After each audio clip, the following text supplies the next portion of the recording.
everybody welcome in. Let's go to February 23rd, 2022 in Green Bay, Wisconsin, where a Taylor, a Schabusiness, was arrested for a meth-fueled murder during sex, where she decapitated her lover, cut off his manhood, and left it in a bucket for his mother to find. And with that, let's get into this gruesome story. And my thoughts and prayers go out to Shad Thyrion's friends and family.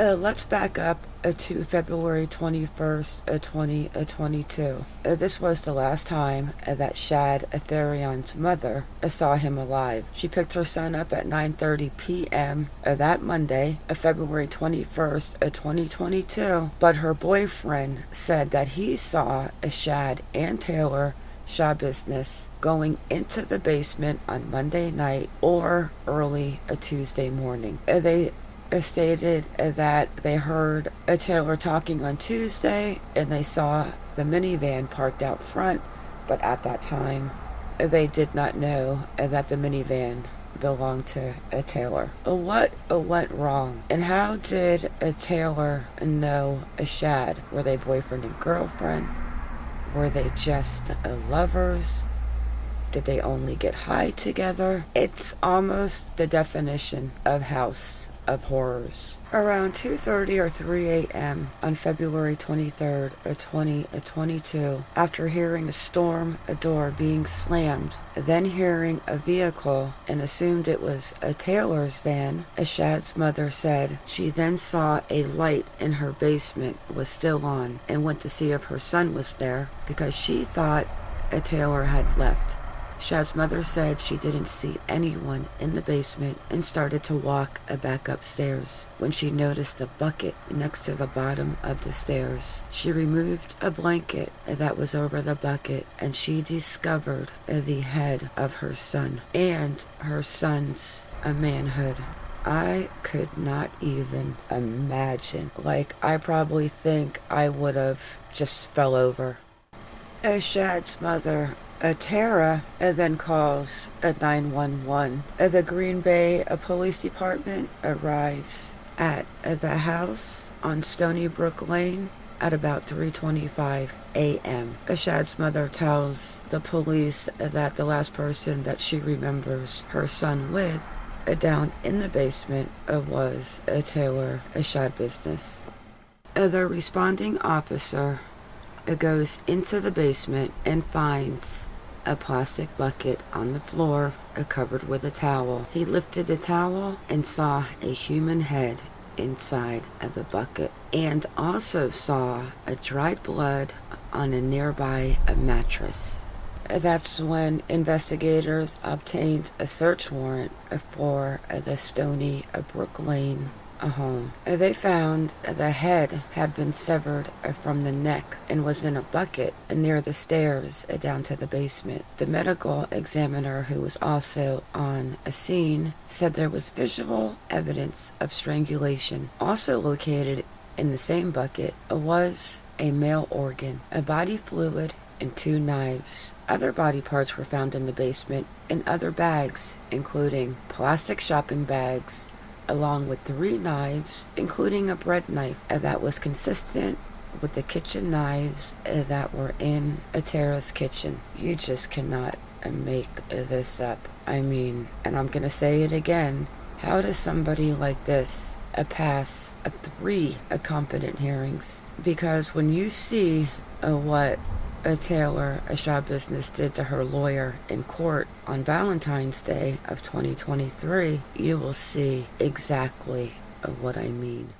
A further investigation, the police found a Shad's upper torso in a storage tote. The torso had numerous rigid cuts where the head had been removed. A carving knife and several internal organs were also found in the tote. They also saw a significant blood staining on the mattress of a bed in the basement and what appeared to have been a blood that was cleaned up from concrete surface under the bed. Evidence of drug use was observed, including a glass pipe and gym bag containing a light-colored powder material. Blood was also found in a stand-up shower and bathroom. Like, what on God's earth? Like, who does this? I mean, if this is what meth does to people, then I suggest that nobody does it. Like, this is insane. Because Shad was last seen with Taylor, the police go to her residence on Eastman Avenue in Green Bay, Wisconsin.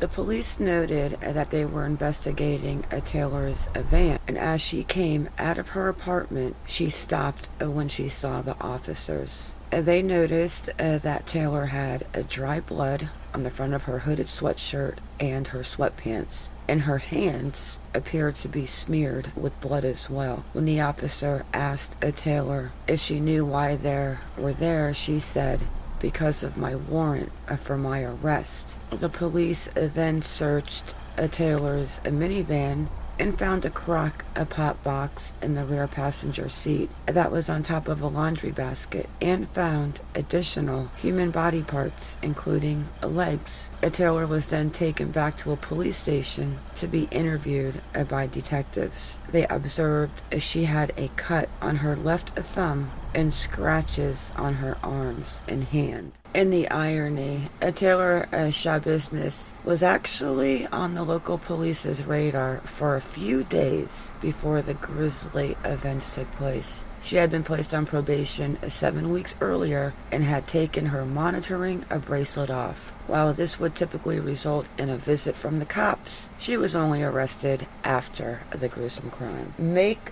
that make sense. Absolutely. Shame on you, Green Bay. At the police station during the interview, the detective tells Taylor they found Shad's head at his mother's home, and she replies, "That's pretty fucked up." Taylor said she had left the rest of the body in the basement. When asked by detective what had happened, Taylor says, "That is a good question. I blacked out. Damn, the head. I can't believe I left the head, though." Detectives go on to ask Taylor where the rest of Shad's body is, and she says, "Police were going to have fun trying to find all the organs because I dismembered the body." Goes on to say, "I planned to bring all of the victims' body parts with me when I left this house, but I got lazy and only ended up putting the leg, a foot in the van, and I forgot the head." The detectives then asked how she dismembered Shad's body. She says, "I used kitchen knives from the kitchen of Shad's home. A bread knife worked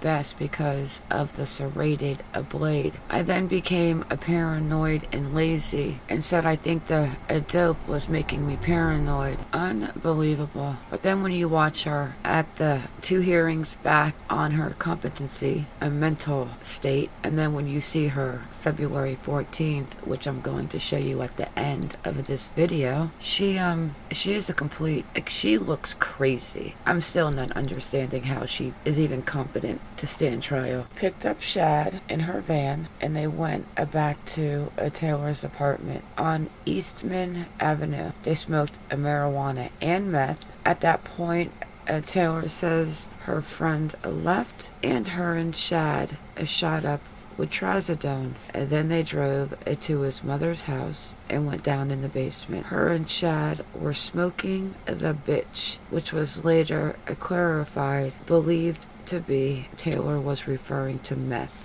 Shad had a chain that he had put around his neck. Then goes on to say that her and Shad started getting to a sexual intercourse. The strangulation was part of the sex act. Her and Shad had used a strangulation during sex in the past. Shad had 2 chains she describes as silver and chain link, and also a dog a choke collar. One was for him and one was for her. She says, I just went crazy and began strangling Shad that she could feel his heart beating still as she was choking him. So I kept pulling and choking him harder, but Shad would not die, and he just kept rebuilding into muscle. This is a sick girl. I realized Shad was dead when blood started coming out of his mouth and his face turned purple, but I continued choking him. That she continued playing with Shad's body after he died and performed sexual acts on him. I watched Shad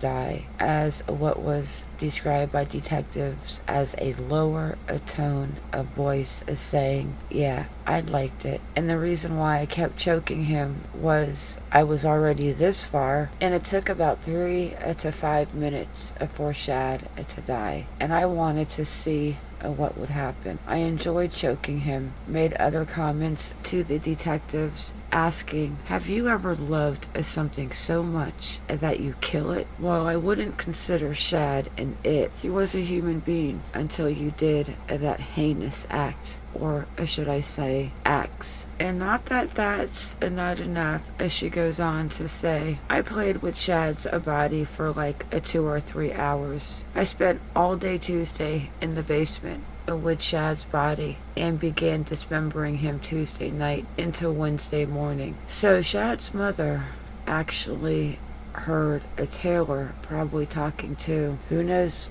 who, her cell phone, herself. I'm gonna probably go with the fact that she was probably talking to herself. So she has a trial coming up. She was in court February 14th, 2023, and I am going to go ahead and play this clip. I am going to speed it up, but I will attach the links down below. And after you watch this, please tell me your thoughts on this absolutely heinous what House of Horrors are made of.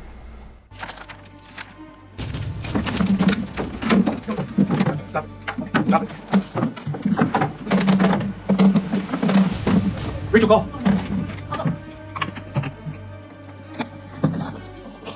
Relax, Taylor.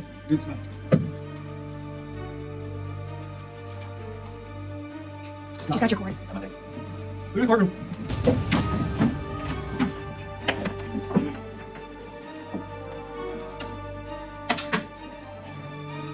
Good stuff. Stop. Oh, you have to go out, sir. Go to the courtroom. Calm down, Nina. Get the head like that. So there you go.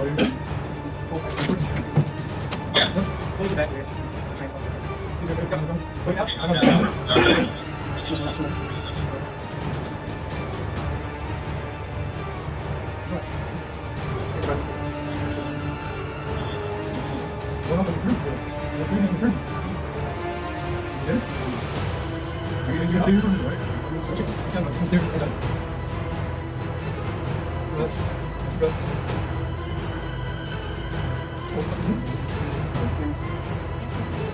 See what's here. You okay? Everything's okay.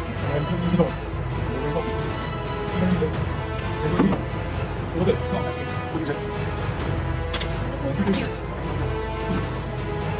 No, that's okay. We'll use it. I have this All right, whole 1, 2, area 3. cleared. Okay, slide back. Yep. All the way to the door. Use your feet and just push back. There you go. There you go. Perfect. One more big one. You're good. All right. Just relax.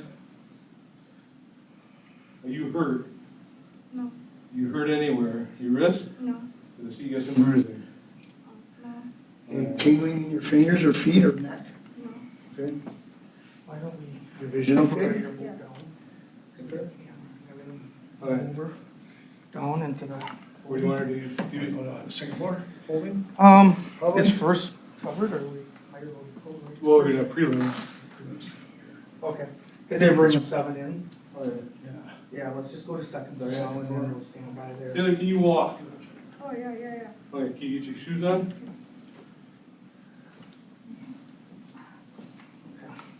Get my paper. Got it. 205 monitor. We're moving to second floor holding for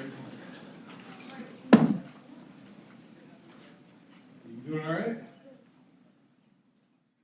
Taylor Schabusiness is only 24 years old. Her trial date has been scheduled for March 6th, 2023. She was in court Tuesday, Valentine's Day, 2023, where Taylor's attorney asked Judge Thomas Walsh for another exam to be done by a psychiatrist from a different office. The request was denied due to the fact that Taylor has already had 3 competency hearings completed, all which found her competent to stand trial.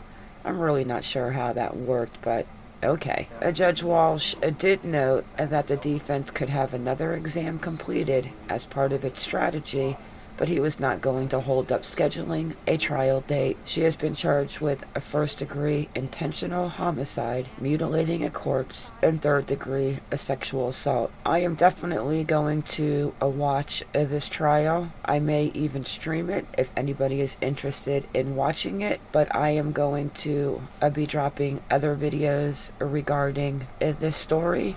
There is so much information. It's like a rabbit hole. But with that, it is a wrap. Everyone, thank you for coming in. Please make sure you click that like, the subscribe, and the bell for notifications so you do not miss the next time we drop a video or go live. Everybody, have a good day or a good night wherever you are in the world, and stay vigilant. I am out.